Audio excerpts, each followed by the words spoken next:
60-57 the final score. OCU gets a win over Central Christian tonight. Here with Coach Mark Berokoff. And, Coach, your thoughts on the game today? Wow, I mean, that was ugly. There was just no flow. Shots weren't falling for either team. Luckily, we were playing, I thought, pretty good defense. I mean, if you want to look at it, it was a pretty good defensive effort by our guys. But it just seemed we were out of rhythm. I can't explain that. But ugly wins are still wins, and against a good opponent. And in this conference, a W is a W. They're a team that takes a lot of threes. They take about 30 threes a game. They usually make 9 of them. You held them to 3 of 31 three-point shooting today. What was the defensive effort like against a team like this who shoots a lot of threes? Well, we worked on, a couple days of practice, we worked on that. We've been pretty good defensively against the three-point shot. So it's always a little nervous when a team shoots that many because you make 5 or 6 of those, and that can flip that score really quick. But I thought we did a good job on our switches defensively and getting hands up, and then we secured a lot of rebounds tonight. And that's always a good thing for us because we're not always the biggest or most athletic team, and to win the rebounding battle was big. It was about the 7:20 mark of the second half before you got a basket from either Drayvon Claiborne or Rashawn Coleman. Drayvon hit a baseline jumper at about the 7:20 mark. And frankly, I didn't even notice because you had other guys stepping up. But those two guys not scoring ordinarily would be a pretty big deal for your team. But today, you had the lead the entire second half without the benefit of those guys scoring the ball. And again, it's kind of what we've been talking about. The guys, it's a team effort. We're buying in. I mean, Corey Guest.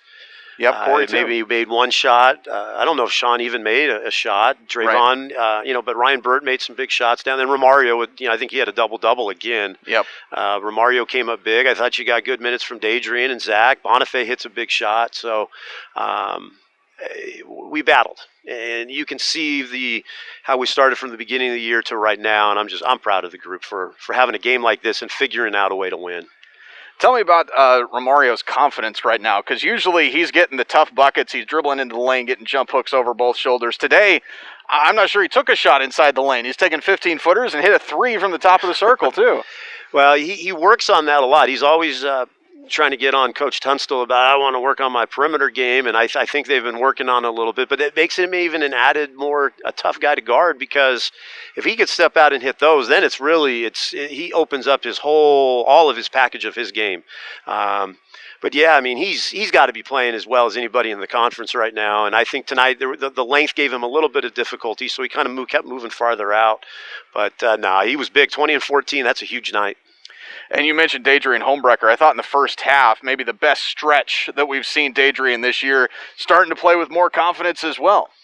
Yeah, Dadrian's biggest thing is confidence. If he would just go out there with confidence, Dadrian brings a lot of athletic ability. He can knock down a 3. He's great with penetration. He's a great passer, which I think is the best part of his game.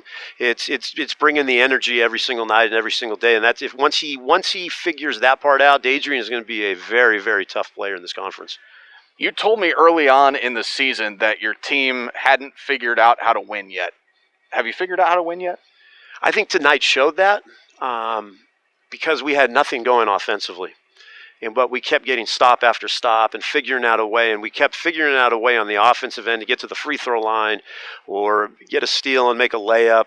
But, yeah, I think tonight kind of was not a graduation, but we're starting – It felt like tonight, all right, this group's going to pull this thing out no matter how off we seem. And it was great to see, because right now we sit at 8-4 in conference and possibly maybe moving up into 3rd place. And that's pretty exciting. On the road at Langston on Saturday, starting to get to the second half, seeing the conference opponents again. So you had Langston early on in the year, and their numbers were way down at that point. What do they look like now? Are things different for them, and what do you see in that matchup for Saturday? Langston is playing very good basketball right now. They added a couple guys. They had Mac U down 20. In the last time that they played. They're playing really well. They're running all new stuff with the intern coach, and they're running a whole new offense, and I think they've got a lot of confidence going.